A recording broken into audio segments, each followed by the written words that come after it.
परमेष्टि की वंदना, शमन करे भवताप, स्मरण मनन से चेतना, जागे अपने आप, छूटे देहाध्यास अब, सतत आत्म का ध्यान, ज्ञाता दृष्टा भाव हो, सुख दुख एक समान। श्रद्धालु, जिज्ञासु श्रोताओं, बड़े ही आनंद की बात है, प्रसन्नता का विषय है। दिनांक 12 से आत्म आराधना का पर्वाधिराज पर्युषण महापर्व प्रारंभ हो रहा है और जिसकी समाप्ति, जिसका शिखर 19 तारीख को पूर्णतया आत्म साधना के साथ संवत्सरी महापर्व के रूप में मनाया जाएगा। जैन संस्कृति में, जैन परंपरा में जितने भी पर्व हैं, वे सारे के सारे पर्व आध्यात्मिक पर्व है। आत्मा को पवित्र बनाने का संदेश देने वाले पर्व हैं। आध्यात्मिक जीवन का विकास हो, बस यही संदेश इन पर्वों का होता है। बाकी पर्व अन्य अनेक प्रकार के संदेश देते हैं, लेकिन पर्वाधिराज पर्युषण पर्व जो एकमात्र आत्मा का विकास हो, आत्मा का जो मेल है वो दूर हो, आत्मा पवित्र बने, ये संदेश देता है। जैसे जब बरसात होती है तो पानी धरती के ताप को, गर्मी को शांत कर देता है। ज्ञानी कहते हैं कि ठीक इसी प्रकार से इस जलते हुए जीवन को भी पर्युषण महापर्व शांति प्रदान करता है। जीवन का वर्ष भर सारा साल जो है, जो व्यक्ति कषायों की आग में, राग द्वेष की आग में जो जल रहा होता है, पर्व पर्युषण उसे ठंडक प्रदान करता है। भगवती सूत्र में एक बात आती है, अलितेणम भन्ते लोए पलितेणम भन्ते लोए, यानी कि ये सारा जगत, ये सारा संसार राग और द्वेष की आग में जल रहा है। इस जलते हुए जीवन के लिए शांति कैसे प्राप्त हो, कहां से प्राप्त हो? ज्ञानी कहते हैं कि बस परमात्मा का स्मरण, परमात्मा की वाणी का जो मार्गदर्शन है, एकमात्र वही सहारा है जो आपके हमारे जीवन में शांति ला सकता है। और जीवन में शांति लाने का प्रयास ही पर्युषण पर्व है। जो कषायों की आग है, जो मिथ्यात्व का अंधेरा है, जो राग द्वेष की तपन है, उसे शांत कर देना ही पर्युषण है। आपने शरीर की उपासना तो बहुत की। ये हमारा शरीर, इसे गर्मी ना लग जाए, लू ना लग जाए, इसे ठंड ना लग जाए, ये बीमार ना हो जाए, इसके लिए बहुत ध्यान रखा और आज भी रख रहे हैं। और हमारे जो भी ऋषि मुनि ज्ञानी हुए हैं, उन्होंने भी ये नहीं कहा कि आप शरीर की उपेक्षा कर दो या शरीर को इग्नोर कर दो। शरीर भी साधन है। जैसे परमात्मा की प्रतिमा जो होती है बहुत सुंदर होती है, लेकिन उस प्रतिमा के साथ साथ, उस मूर्ति के साथ साथ उस मंदिर को जिसमें वो प्रतिमा स्थापित की जाती है, उसे भी बहुत सुंदर, भव्य और एक मनमोहक, आकर्षक बनाने की कोशिश की जाती है।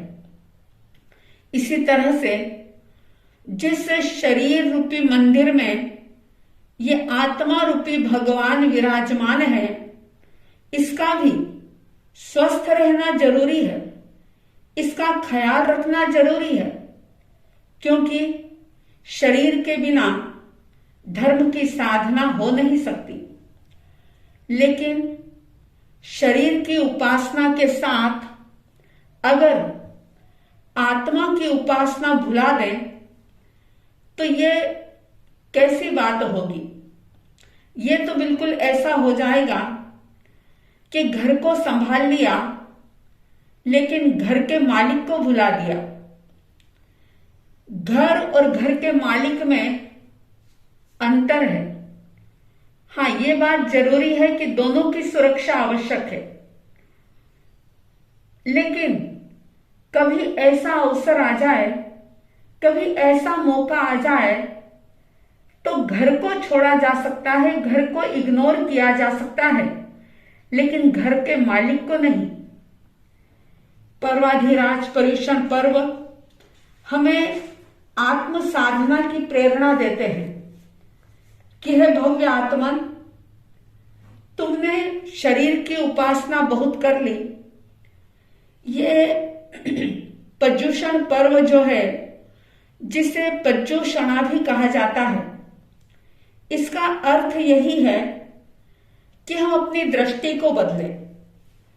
पर्व के दिनों में आप उपवास करें, एकाशन करें, ऐंबिल करें, व्यासना करें, द्रव्यों की मर्यादा करें, रात्रि भोजन का त्याग करें, कंदमूल का त्याग करें, अनेक प्रकार के जो भी पाप कर्म हैं उनका आप त्याग करें और ज्यादा से ज्यादा समय साधना के अंदर बिताएं।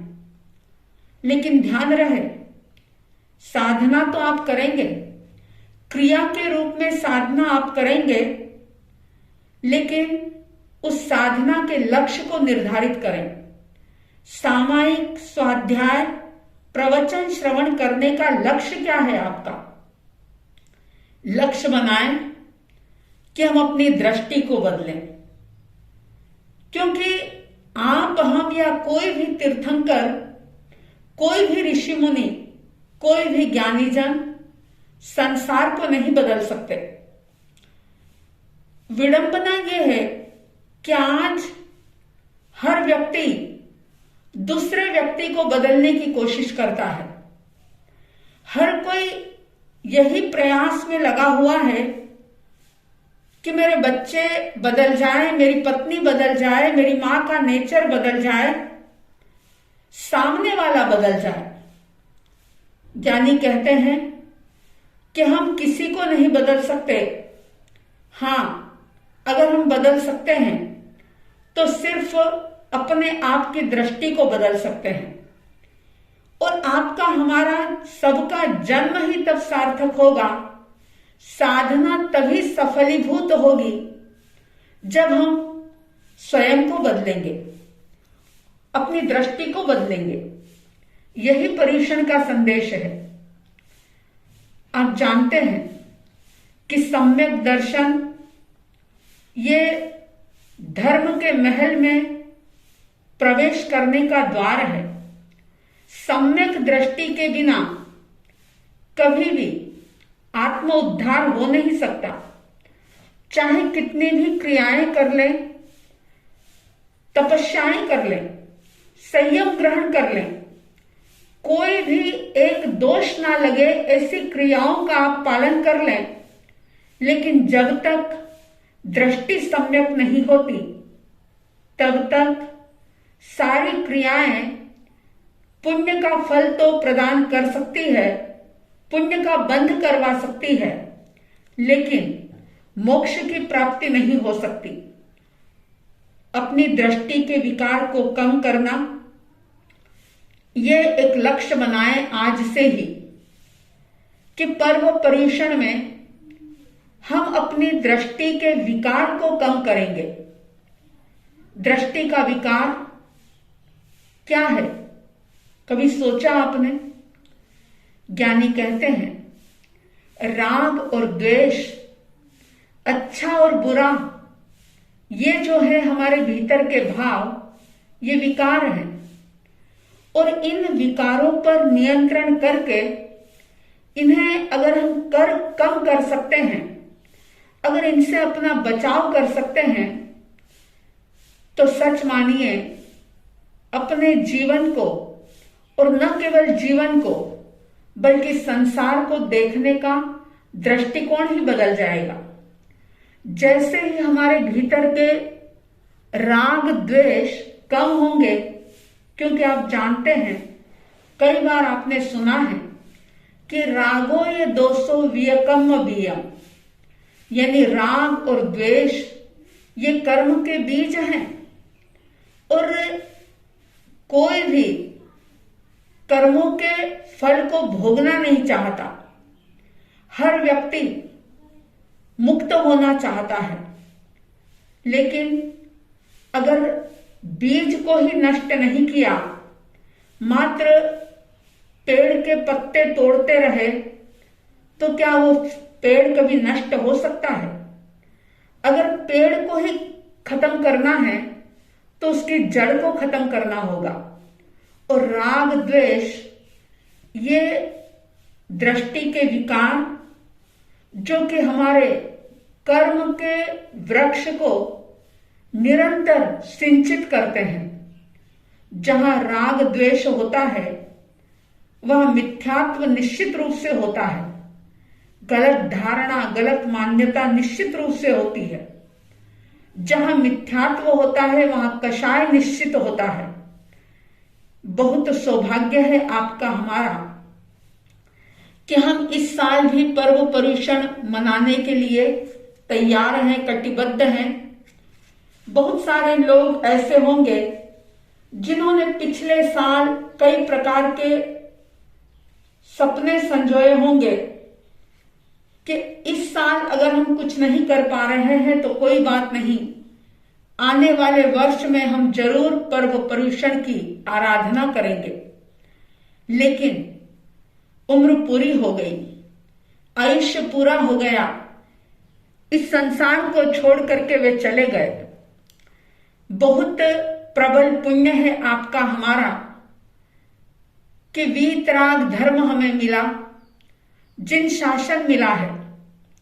जिन शासन मिलने के बाद भी अगर सिर्फ हम भोग विलासों के अंदर पड़े रहे, पर्व पर्युषण के महत्व को अगर नहीं जाना और मात्र शरीर की ही सेवा करते रहे, शरीर की ही संभाल करते रहे, शरीर से जुड़े हुए सारे संबंधों के बारे में ही सोचते रहे, तो ये जीवन की बहुत बड़ी भूल होगी। पर्व पर्युषण में चाहे आप महामंत्र नौकार का जाप करें, चाहे आप सामयिक करें, दयाव्रत करें, चाहे पोषद करें, संवर करें, चाहे स्वाध्याय करें, प्रवचन सुने, जो भी क्रियाएं आप शरीर के माध्यम से करेंगे, उन क्रियाओं को करने से पहले ही एक संकल्प कीजिए कि इन क्रियाओं को करने के साथ साथ हम अपने दृष्टि के विकारों को दूर करने का प्रयास करेंगे। अगर इसे पूरी तरह से दूर ना भी कर पाए, अगर पूरी तरह से सम्यक दर्शन प्राप्त ना भी कर पाए, तो कम से कम दृष्टि के विकारों को कम करने की कोशिश तो करेंगे ही करेंगे। अगर सिर्फ शारीरिक क्रियाएं करते रहें और उसका कोई भीतर में बदलाव नहीं आया, तो ये सारी क्रियाएं राख में घी डालने की तरह बेकार हो जाएगी। अगर कोई मूर्ख व्यक्ति बहुत प्योर घी को राख में मिलाने की कोशिश करता है तो वो पागल कहा जाता है। इसी तरह से शरीर को कष्ट देकर के तप किया, जप किया, बहुत कुछ साधना आराधना कर ली, लेकिन लक्ष्य निर्धारित नहीं किया, राग द्वेष कषाय का दावानल अगर हमने मंद नहीं किया, तो पर्व पर्युषण मनाना कभी भी सार्थक नहीं हो सकता। साध्वी द्वय की आप सभी को सिर्फ यही प्रेरणा है कि अपनी क्षमता के अनुसार, अपने सामर्थ्य के अनुसार आप अवश्य त्याग करिए, तप करिए, जप करिए, सामयिक स्वाध्याय करिए, ज्यादा से ज्यादा समय निवृत्ति के अंदर बिताइए, लेकिन उसके साथ साथ आत्मशुद्धि का भी ख्याल रखिए। अपने दृष्टि के विकारों को कम करने का पुरुषार्थ करिए।